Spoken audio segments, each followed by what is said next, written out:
All right, now I'd like to welcome to the show Rachel Barkley, Director of Able Americans, a program of the National Center for Public Policy Research. Welcome to Free the Economy, Rachel. Thank you, Richard. I'm so glad to be here. So, when we talk about economic and social policy, we often focus on topics like employment, family formation, and public health. Those are all big ones. Uh, but we don't often talk about them through the lens of disability access. Can you tell us how the Able Americans Project is working on that angle? Yes, you are totally right that this is often something that we don't focus on when we talk about all those areas you mentioned, which all impact people with disabilities. So in the US, just to give you some perspective, there are 60 million Americans with some sort of disability. So, whether that's intellectual or physical. So, that's kind of the universe when we say disabilities, we're talking about everything. And then an additional 40 million Americans who are caregivers. So, that's 100 million Americans who are affected by living with a disability. And that touches a lot of different segments of public policy. And so you mentioned, and you are the author of a great report, Able to Succeed. It's got a lot of excellent information in it. Uh, that so you mentioned that number, the 100 million number, both people directly affected by disability, people who are, at least part-time caregivers. Obviously, it's a huge number. There's only 330 million people in the entire country, so that's a big chunk of them. When you make your policy recommendations, though, do you break that down into sort of smaller subgroups? Because there's people with uh, certain physical conditions, cognitive conditions, and obviously people who have caregivers, people who have might need more care than others. So, is that are the differences between more severe disabilities and less severe ones reflected in the law, or are they reflected in the policy changes that you're recommending? That is a good question. We don't really segment our recommendations out by different parts of the disability population, though certainly there are different considerations for different types of disabilities, right? A physical disability need isn't the same as an intellectual disability need.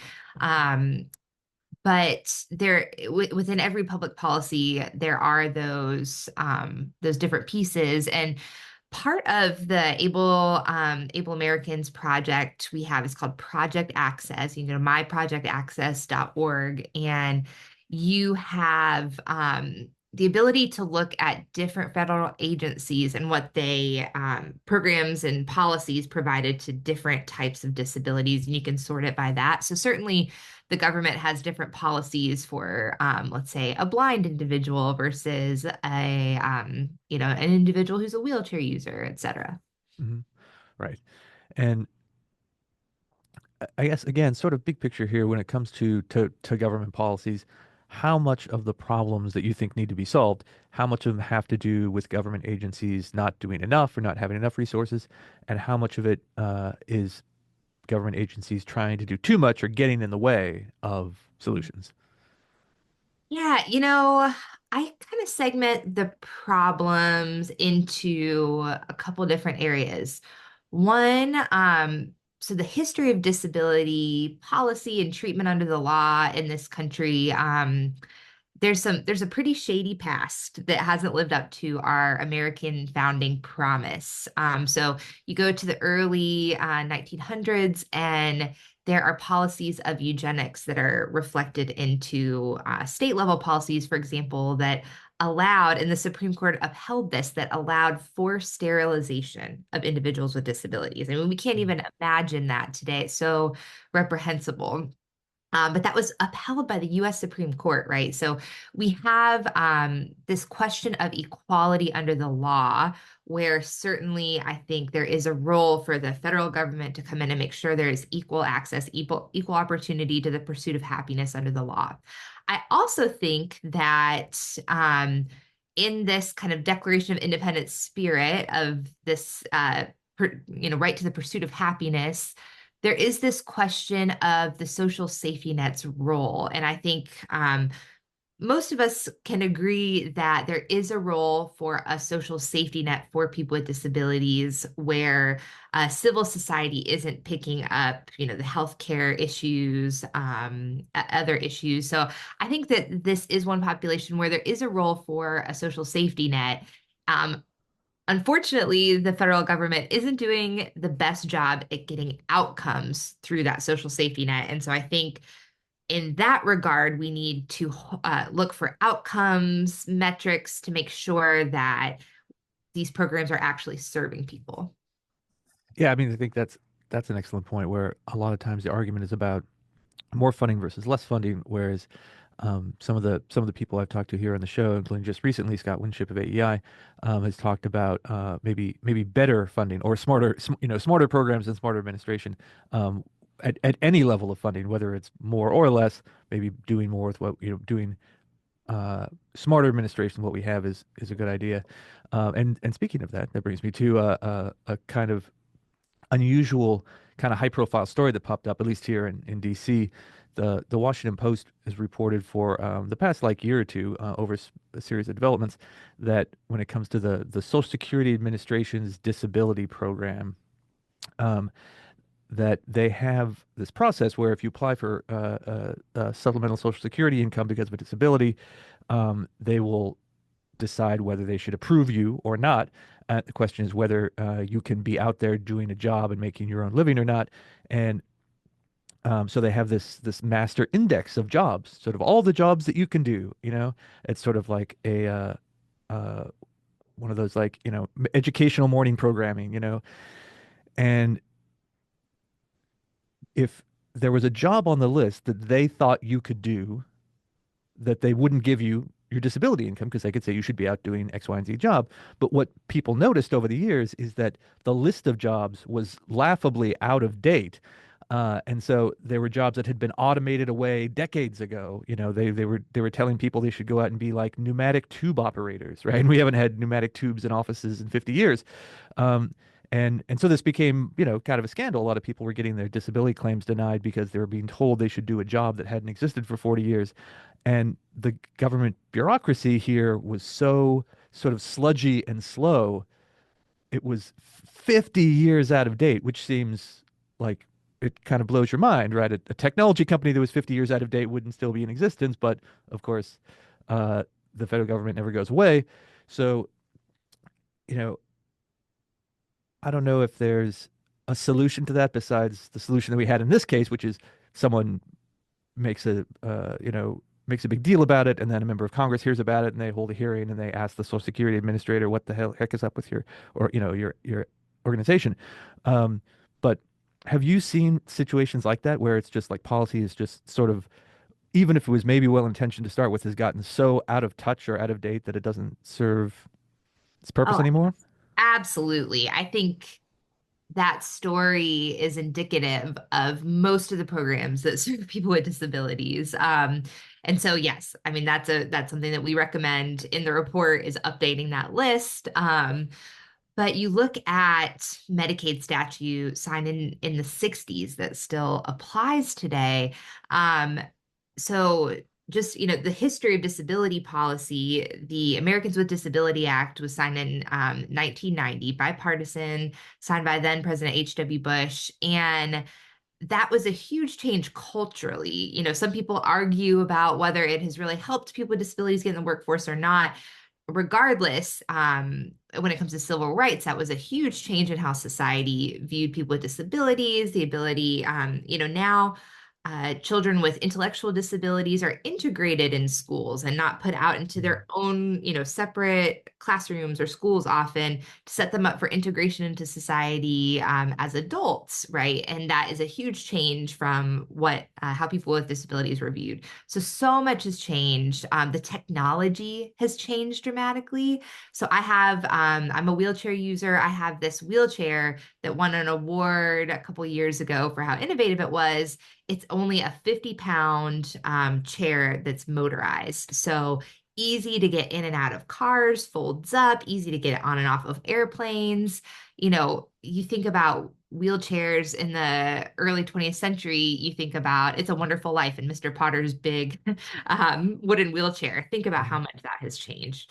And so it used to be that disabilities were viewed as you're going to be homebound, you're never going to work, you're going to be seen as, a dependent, and it's just not that way anymore. But Medicaid statute still sees a lot of it that way, that Mhm. it's for Mhm. elderly people, people who are homebound or institutionalized, et cetera. And so it hasn't caught up with, well, maybe some of our statutes on what should be covered by Medicare, Medicaid should include these new technologies and not old legacy technologies. And could name probably 10, 15 other things that are stuck in the 60s and 70s. Right. And it seems like the development of new technology, internet technology, hopefully would have created a lot of work opportunities for people with other physical mobility limitations, right? If the old view of work is either you go work in a factory or, maybe you go downtown and work in an office. If you have limitations that make that much more difficult, there weren't a lot of like home work opportunities for you that you could support a family with. But I mean, with COVID obviously taught all of us, regardless of our level of mobility, we can a lot of us, if we're in that office world, we can work with our laptop on the couch. So, uh, what what kind of progress is there in that direction? It seems like there would be more opportunities focusing up with just the digital uh, di Yeah. digital homework opportunities. Yeah, the pandemic, people in the disability community said, finally, we have been saying for a long time if employers were able to give this kind of flexibility, and frankly, mothers as well. So I'm a mother as well as a person with a disability. Mothers, people with disabilities have been saying, we can do good productive work if you gave us some flexibility, right? This rigid 9 to 5, be in the office is not very conducive if you have a chronic illness or have other considerations for your health to be in an office for long hours. And then when the pandemic came around and the whole population needed to work from home, and we saw, oh, actually, this is very doable and very productive, actually we saw workforce participation increase for these populations, right? For people with disabilities. And it's unfortunate. I think some big companies are stepping back from that, and the disability community is saying, let's keep this in place because it really opened up opportunities. Well, yeah, and I've definitely seen a lot of sort of ping-ponging back and forth in stories. I read all these stories about return to office, remote work policies in corporate America, and so you've seen a handful of particularly high-profile companies and CEOs say that they want their executives, their office workers back in the office.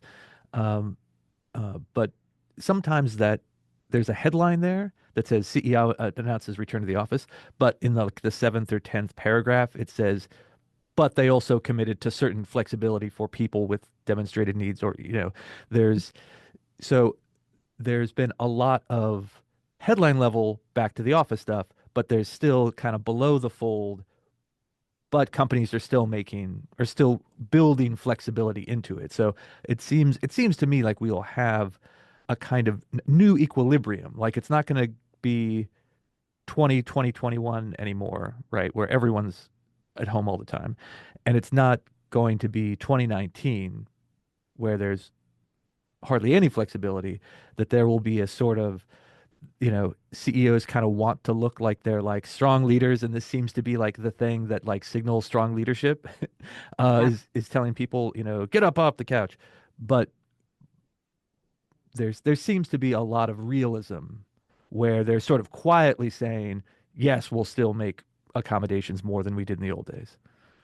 I hope so because having people with disabilities in the workforce, it is one good for society because we know that working it leads to so many good outcomes in life for anyone. So work being a person who works correlates with better mental health, better family formation, obvious economic impacts. And so there's so many good societal societal goods, I guess, from working and not having people out of the workforce. But then it's also good for business. So as I was writing my paper, I thought, what do we know about this? And there was a recent 2023 report from Accenture, that is, kind of like a business consulting firm that found companies that lead in disability hiring saw 1.6 times more revenue, 2.6 times more net income, and 2 times more economic profit. So it is good for companies too to hire people with disabilities. And one element of this, like a lot of this is about sort of economics and employment, and obviously making sure people are kind of economically secure and giving people disabilities as much opportunity as possible to sort of, have a career and work like you're pointing out. But I think one element that I see not talked about as much, but that you have talked about is the sort of family formation and parenthood issue. And, the traditional, again, sort of like the conservative talking point is that, work is good and work is valuable, but of course, family is good and family is valuable too, even more importantly. And we often think of people with disabilities as needing caretakers themselves, but obviously millions of Americans have kids, and they're taking care of those kids, and sometimes they're taking care of older parents who maybe have some disabilities of their own, all at the same time. And and as we have this sort of broader, more mainstream idea of about people with disabilities is all of us, not as this sort of one little narrow segmented, or like institutionalized part of the population. Talk about how important it is not just to let people have a career, but to like make it an understanding that people with disabilities will get married, they will have kids, they will have all of those family experiences as well. Yes. And I also want to make sure I hit on something that I bring up in every interview because it's important to say that any of us could become part of the disability population at any moment. Mhm. Tomorrow, you could become a part of the population. And if it's not you, which most people at some point in their lives, even if it's a temporary disability, have a disability at some point in their lifespan. Um, if it's not you, then it's one of your family members, right? A parent, as you said, or a child. And so this really, everybody should care about this because it will affect them somehow, someday. Um, so for marriage and family formation, one, we know that when you talk about the caregiver side of things, that the pressures that this puts on families are just immense. And we see a lot, unfortunately, the data shows a lot of divorces come from this, a lot of because a lot of financial strain happens because these healthcare programs are complicated. The social safety net is very complicated to navigate. And it unfortunately keeps people in a survival state rather than a thriving state. And a lot of that has to do with asset and income limitations. And so, even barriers to getting married, often people with disabilities are on SSI or Medicaid. And if they marry someone with an income that makes them ineligible for Medicaid or SSI, that becomes a big challenge. Do you get married or do you lose your caretaker that's provided by Medicaid? And people can't live without that, right? You can't live without healthcare. And so they just forego marriage because they can't take on that burden. Well, yeah, and so this is a something that comes up in other areas in social welfare policy, what we call, benefit cliffs, right? The idea that like once you get to a certain point, if you earn one more dollar of income, then all of the benefits you had behind you are lost. Um, Yes, and and people with disabilities have the largest benefit cliffs. Often that cliff is somewhere in the hundred thousands of dollars range. So you have to go from perhaps a low wage job or no wages to suddenly overcoming $120,000 of income a year to be able to afford your health care in a private setting, afford groceries, housing, all of that in a private setting because you've lost eligibility for all of your programs and fallen off that benefit cliff. right, and one thing about, like I said, the sort of benefit cliffs in disability policy are sort of mirrored by some of the ones in, tax and other social welfare benefits. And there are a lot of parallels here. And one of the things that struck me in sort of big picture about your recommendations is how similar they were to general policy reforms ideas around the country. That is, the goals are better education and job training, better healthcare resources, more housing security, access to reliable transportation. So the things that everyone cares about um, are some of these recommendations are tailored within those categories to people with disabilities. But again, the policy priorities are really national population-wide priorities. Oh, absolutely. So I work on another just general social welfare reform project called the Alliance for Opportunity. And we work on all of these issues. I would just say when you look at the disability population, the problems are so intensified. And if you'll allow me, I'll tell kind of my personal story with that system. I think it always helps to look at what an individual goes through, and I'm someone who has a very strong social safety net, right? I have a husband, I have parents and in-laws who came around me when I became disabled 5 years ago. um, so when I was unexpectedly disabled at 30 years old with a newborn baby, I was in a hospital setting for about 4 months. And in that hospital setting, I had a social worker come in and say, all right, when you get out of the hospital, how are we going to help you kind of transition back into life? And so that was occupational therapy, physical therapy, all of those things. But then there was also, and do you want to work? Do you not want to work? What does that look like? And here's the stack of paperwork you have to go through if you decide you don't want to work and want to get some benefits to help you live. And so it drops this whole huge stack of papers of all the different agencies I'd have to apply through. And mind you, I was a quadriplegic. I could not hold a pencil. And here's this huge stack of paperwork I was given, and I would have to take that to probably six different offices to get my transportation benefit because I couldn't drive anymore as a quadriplegic. I would have to wait for public transportation to show up at my house after filling out the application and setting a time to go to the public transportation office.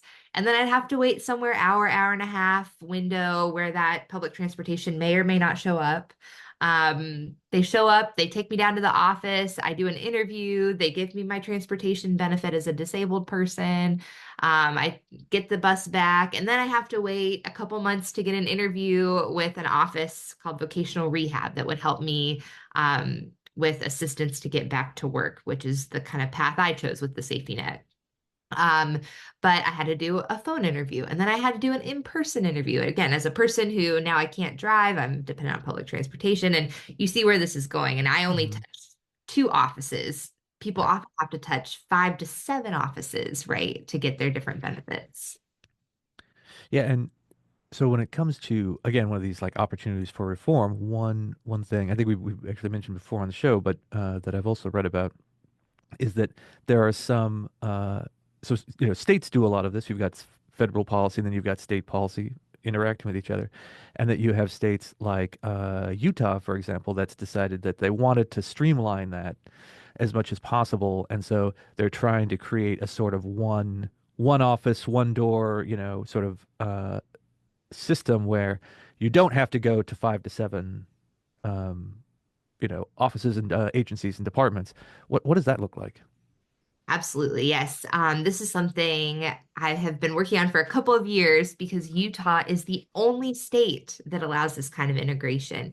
And it requires integration at the administration side. So, a governor of a state having purview over all the programs and organizing them together, and the administration into kind of one macro office with macro policies, and then for casework, integrate everything. So if you're a social worker and you log onto your computer to go help Richard get his benefits or get back to work, you see everything that you're eligible for, everything that you're on already, all the programs you're on. So are you receiving food stamps? Are you receiving Medicaid, et cetera? Um, your caseworker has a picture of your whole life, and they ask you questions like, what are you experiencing that is keeping you from getting back to work? Is that domestic violence? Is that the inability to get transportation to your job, et cetera? And then helping you problem solve with that, connecting you to a community nonprofit that will help you with that. So they see you as a whole person, but the administrative integration, the data integration, so that the caseworker can see the whole picture of what is available to help you get back on your feet. Yeah, that seems like a situation that one would take some resources to get set up in the first place, but that other states might benefit from from looking at themselves. One would think. So there are some federal restrictions to doing this. So the dollars that go toward your workforce are not able to be integrated because of laws in Congress that we would like to change and allow state waivers the freedom and flexibility to do this. All right. And so speaking of which, speaking of Congress, what are you looking forward to in this new administration? Maybe not just in Congress, but we've got a new president coming in. We've got the 119th Congress, and priorities are no doubt going to switch somewhat from the previous 2 and 4 years. Um, what topics of the things you talk about in the Able to Succeed report and the different policy recommendations you've made? What do you think is in kind of the Overton window of maybe we can get progress sometime soon on these things? Maybe some other stuff will take a little more time, but what are we looking at in the near term? Yeah, I think big picture, incoming President Trump talks about this golden age of America that he wants to usher in. And, you know, if that happens, that benefits everybody. That benefits people with disabilities. If there are huge technological advances, that helps people with disabilities. If daily costs are driven down, that helps people with disabilities. So I think all of those things are things people with disabilities have to look forward to. Specifically, some things I'm hoping he addresses would be some things in the tax code. So Republicans have said that they are going to take on a big, it's called a reconciliation bill, or it's a tax and budget package this year. And I hope that in that we continue something called ABLE accounts, which are tax-free 529 savings accounts for people with disabilities that help them get over those income and asset limitations that we talked about earlier. So keeping and expanding ABLE accounts would be something in the near term. Additionally, I really am hoping for a number of healthcare changes. So Medicaid is so dependent upon, but so problematic, so many problems for people with disabilities that keep them from moving to a different state because it's dependent on, you got on the wait list in your state. You can't move to another state and start that Mm-hmm. process over. So reforms in Medicaid and particularly reforms for mental health and substance abuse disorders. So we have huge shortages of beds in our hospitals and places in our communities, and that is leading to the homelessness problem we see, to problems in our prison system where people with disabilities are in prison rather than getting the mental health care that they need. And it's a problem for our police force that has to shoulder this burden. So I'm really hoping that we can address a few of those issues in Medicaid. All right, fantastic. Well, it sounds like a big agenda. Um, so Rachel, thank you so much for being with us. This has been an excellent conversation. Before we go, why don't you tell people where they can find all of your excellent and impressive work online? Thank you so much, Richard. Well, I really appreciate you having me on and being willing to talk about this. I think it's a new frontier, a new pioneer of policy. And so I hope that your listeners can join us in this. You can find us at ableamericans.us. And that website will have all of our op-eds. This policy paper mentioned, the policy paper is called Able to Succeed. And everything is found there. All right. Thanks again for being with us. Thank you, Richard.